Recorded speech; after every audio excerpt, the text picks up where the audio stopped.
Welcome to another episode of the brand called You, a podcast and podcast show that brings you leadership lessons, knowledge, experience, and wisdom from thousands of successful individuals from around the world.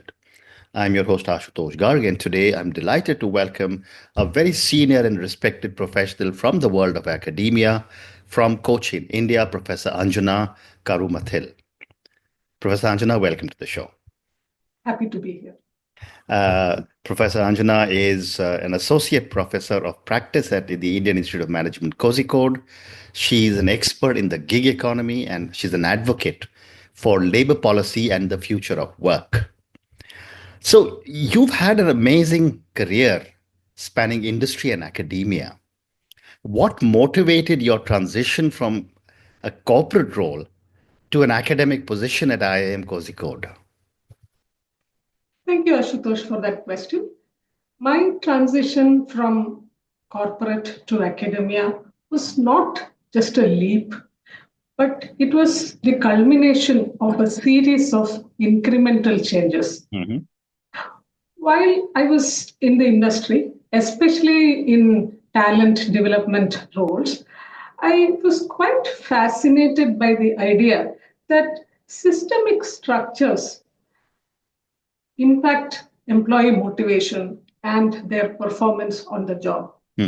Usually that came up as problems, and in the industry, the watchword is agility. And therefore, I was happy to solve these problems as they emerged. But over a period of time, I saw a pattern and developed an interest in conducting a more systemic exploration of why the problems happened the way they did. And that is when I decided to pursue my PhD. It was a trying time, but one where I learned that I enjoyed research and teaching. It gave me a place where I could take my real world corporate experience and combine that with theory to conduct research that mattered and to give examples that were relevant in the classroom. So when IIM Kozhikode offered me this position of the associate professor of practice, it seemed like a perfect fit. I could bring my insights into the classroom. I could bring academic rigor into my writing and research. Plus, being the first person in IIM Kozhikode in this position was an honor and a challenge that I could not resist. Absolutely. But the other thing that was fascinating about you when I was reading about you was that you have worked across multiple geographies, including the US, Australia, UK, and Qatar. How have these experiences shaped your perspective on leadership and organizational learning? Those were all formative experiences. Working across different cultures is like showing you a different set of mirrors on how people across the world view organizations, society, and work. And the one thing I learned was that context shapes leadership way more than we realize.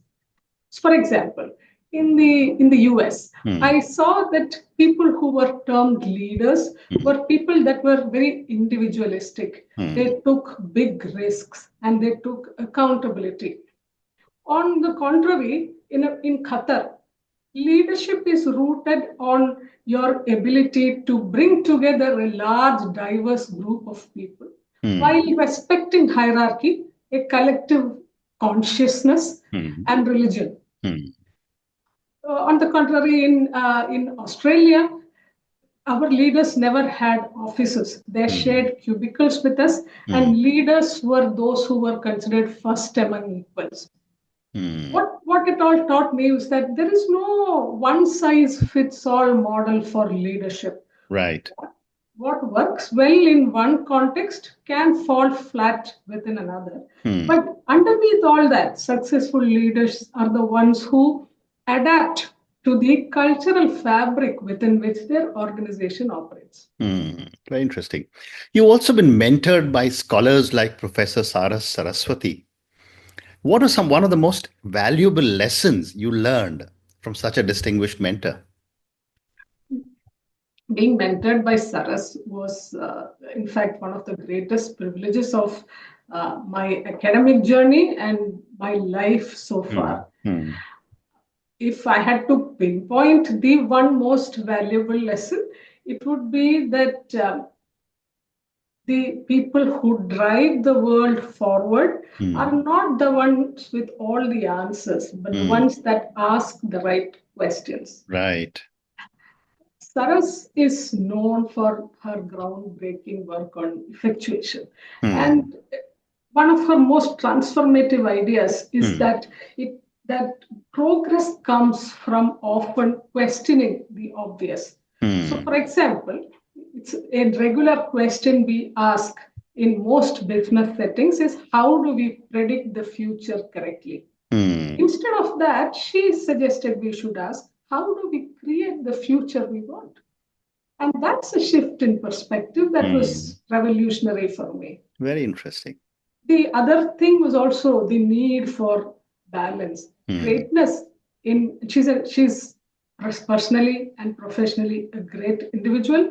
And she taught me that greatness in academia and in life, it was not just about how you thought, but also about who you were.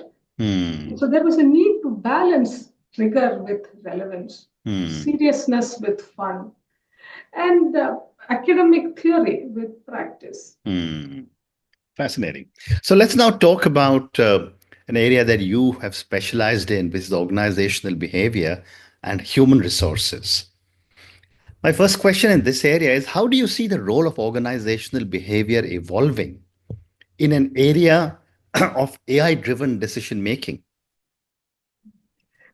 AI-driven decision making is on the rise in practically all organizations around the world. And that's great. But the twist is that as much as we are moving towards technology, this transformation is also showing us how human organizations really are. Right. AI is great at crunching numbers, spotting patterns, and making predictions. But organizations aren't all just about data. They're also about people. And people are just the opposite of algorithms. We are messy, we are unpredictable, and very emotional. So I think that's where OB comes in. And emotional intelligence, I believe, is to become the next superpower. The AI will do all the analytical heavy lifting, but it still does not have the ability to connect with others, to empathize, and to build genuine connections, which is what will set leaders apart. Now, the second aspect of that is that AI is great and it will do what you ask it to do, but all AI systems are only as good as the data and the algorithms that they've been trained on.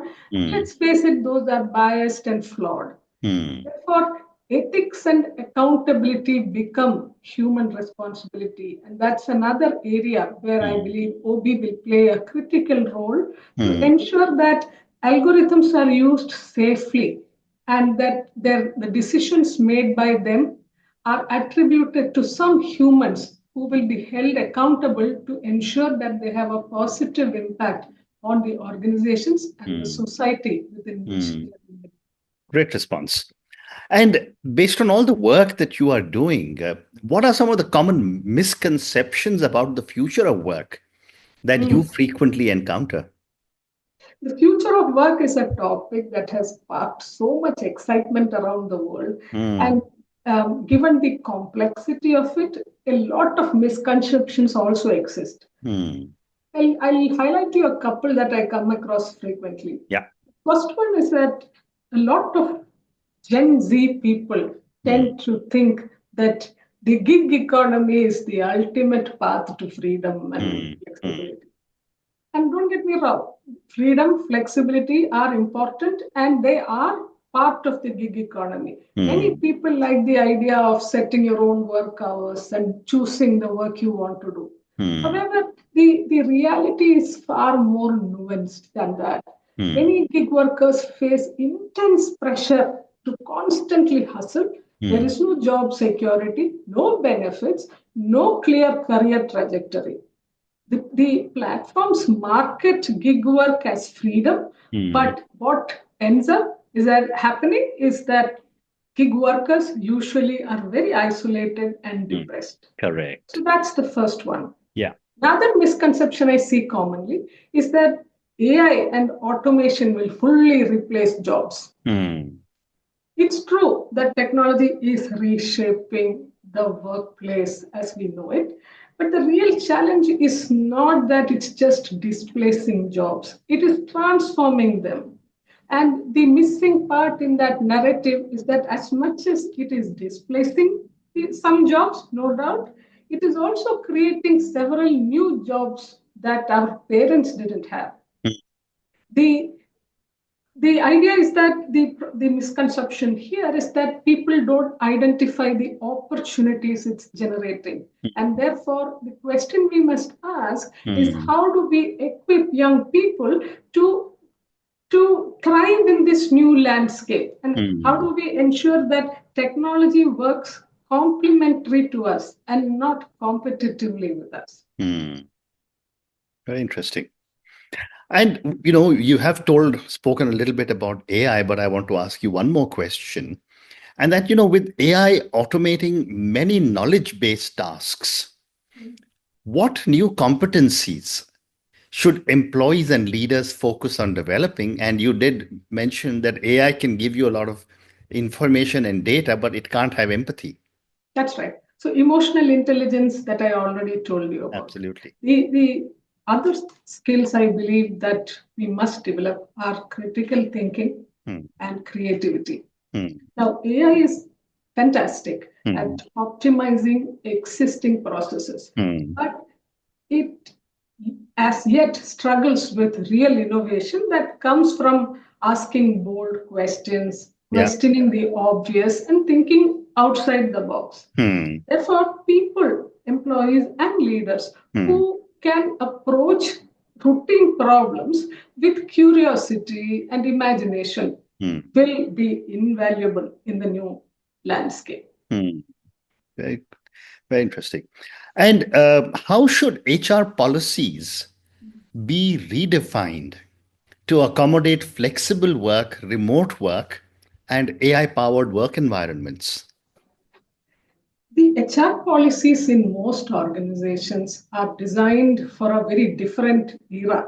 One where work was purely conducted in offices, strictly 9 to 5, and there was very strict boundaries between work and family. Right. But today's work world is substantially different from this. Therefore, I think the first change that must come in is the need to include flexibility, to be embedded and practically baked into the DNA of HR policies. So it is time we moved away from these rigid structures and embraced an outcome-based approach. So, for example, instead of measuring the number of hours an employee has been logged into the system, it might be better to think of what was their goal for the day and have they achieved the results they were supposed to. And this requires a mindset shift for organizations. It requires them to trust their employees and to bring in transparency. So that's the first one. The second one is that remote work has increased substantially. And these remote work policies need to address the fact that these are real human beings who have personal roles in additional to professional responsibilities. Many social inequalities have been highlighted by the increase in remote work. It has not everyone has the possibility of sitting in a quiet place with necessary hardware. They have other responsibilities, taking care of the elderly and children and so on. Therefore, HR policies must include provisions for things like ergonomic home office setup, mental health support, and clear ideas on the right to disconnect from work. to prevent employee burnout. Very interesting. So now let's move to another segment of our conversation, which is another area of your expertise, which is India's gig economy. And you did talk about the gig economy for a few minutes before in our conversation. The gig economy in our country is growing very rapidly. What, in your view, are some of the biggest opportunities and challenges that exist in this space? This gig economy is one of the most exciting developments in the world of work today. And it's growing at an incredible pace. There's about 23.5 million gig workers expected in India by 2030, according to NITI Aayog. And this growth is driven by technology, urbanization, and shifting workforce preferences. The gig economy brings with it substantial opportunity and challenges. In terms of opportunity, there is unprecedented flexibility and access to work. So it's creating livelihoods for millions of people, especially in the informal sector, especially from delivery drivers all the way to IT professionals, freelance designers, photographers, etc., who might otherwise struggle to find traditional employment. People can now take control of their schedule, choose the kind of work that aligns with their interests, and find different streams of income. For organizations, it is a gold mine of talent. When you have short-term projects where you do not want to make long-term commitments on people, it's a gold mine of talent. The other side to that, though, is that there are several challenges. The gig economy often operates in a regulatory gray area. What that means is that workers do not have basic protections like minimum wage, health benefits, pensions, or job security. The lack of safety net creates financial instability, stress, and opens people up to exploitation. It also takes a severe toll on the mental health of workers. There's a constant pressure to hustle, and you have to be always on with the app. And the isolation that comes from working alone, all of these take a serious toll on people's physical and mental well-being. Well said. Well said. But the other aspect that I've always wondered, and I come from the old traditional corporate world, how does the motivation of gig workers differ from those in the traditional, employment? Some of these motivations are similar, like the desire to grow and the desire to generate income. These are similar to those of traditional employees, but there are subtle differences. Especially among the current worker demographic, autonomy and flexibility are top priorities. Right. These people are drawn to the idea of being their own boss, setting their own schedule, and choosing the kind of work they want. And it gives them a sense of control over their work, which is unprecedented. This control is very empowering and somewhat addictive, especially for people who have felt stifled by traditional hierarchies. Another key difference is the level of social connection. For those of us in the traditional workplace, we are motivated by a sense of community. We need to have colleagues to collaborate with, mentors to learn from, a boss that will somewhat determine our career trajectory, and so on.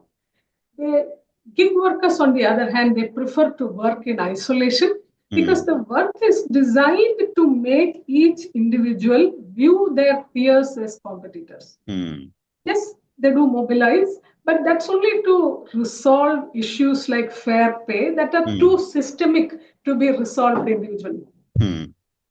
Fascinating. You talked a little bit about how the gig economy platforms do talk of promoting flexibility, but how can some of these platforms ensure fair wages and ethical treatment of workers? That's such a critical question. And it is actually one of gig economy's biggest challenges, which is balancing profitability with fairness. Apps focus on profitability while the workers focus on fairness. So one of the topics that gets substantial attention in this space is that of algorithmic transparency. The biggest pain point for gig workers is the opacity around how algorithms calculate their pay. Every day, the algorithm changes, and the number of parameters in the algorithm is so large that most people cannot understand how it works. Therefore, platforms need to be upfront about their algorithms, like how rates are determined, how tips are distributed, and how customer ratings impact access to work. That transparency is currently lacking, and it is necessary to build trust. Second, I think, is that fair pay standards are non-negotiable. It means that workers must receive a living wage that accounts for the time they spend on the platform, the effort they expend, and their operating expenses. Some platforms are already experimenting with dynamic pricing based on demand and location, but still there is a long way to go. Got it. And my last question to you, Professor Anjana, if you had to redesign the gig economy to make it more sustainable and equitable, what were some key changes you would implement? I would start by viewing gig workers as people, not as creatures. Yeah. The idea of algorithmic fairness is would be my primary focus. I believe that every individual deserves to know exactly how their earnings are calculated and that what they're being paid is commensurate with the time and effort and their expenses. Therefore, I would begin by setting clear pay standards and ensuring that algorithms are transparent and accountable. The second thing is that I would design portable benefits. That means benefits that go with the worker and not stay with the job. One of the biggest challenges that workers face is precarity. They lack safety nets. So my system of portable benefits like health insurance, retirement savings, paid leave, etc., would move with the worker and not stay with one job. Right. The challenge there would be to identify who would fund these things. Would it be a combination of the platform, government, worker contribution, and so on? Finally, the other challenge that I see is that despite the large number of workers in the gig economy, they are extremely powerless and lack voice. I believe that a system that's sustainable should take in the voice of the people that drive it. And therefore, to that end, gig workers need a seat at the table. I would put in place mechanisms for meaningful participation, whether it's online collectives or unions or digital platforms, so that workers have a say in the policies and practices that impact their lives.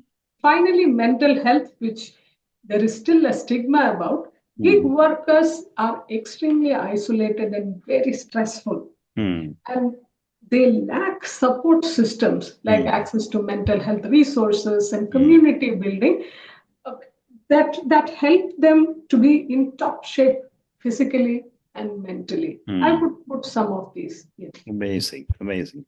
And on that note, Professor Anjana, and your amazing 4 tips, which is one is view gig workers as people and not, and these are my words, not as a cog in an algorithm. Right. Second is to design portable benefits. Third is give them a seat at the table. And the fourth one you said was look at how they can tackle their mental health. Thank you so much for speaking to me about your own amazing journey. I thought we covered some very interesting ground on organizational behavior and human resources. And we also covered some very, very interesting thoughts on India's gig economy. Thank you for speaking to me and all the very best to you. Thank you.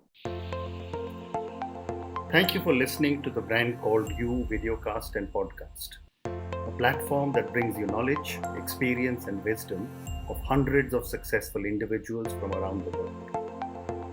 Do visit our website www.tbcy.in to watch and listen to the stories of many more individuals. You can also follow us on YouTube, Facebook, Instagram, and Twitter.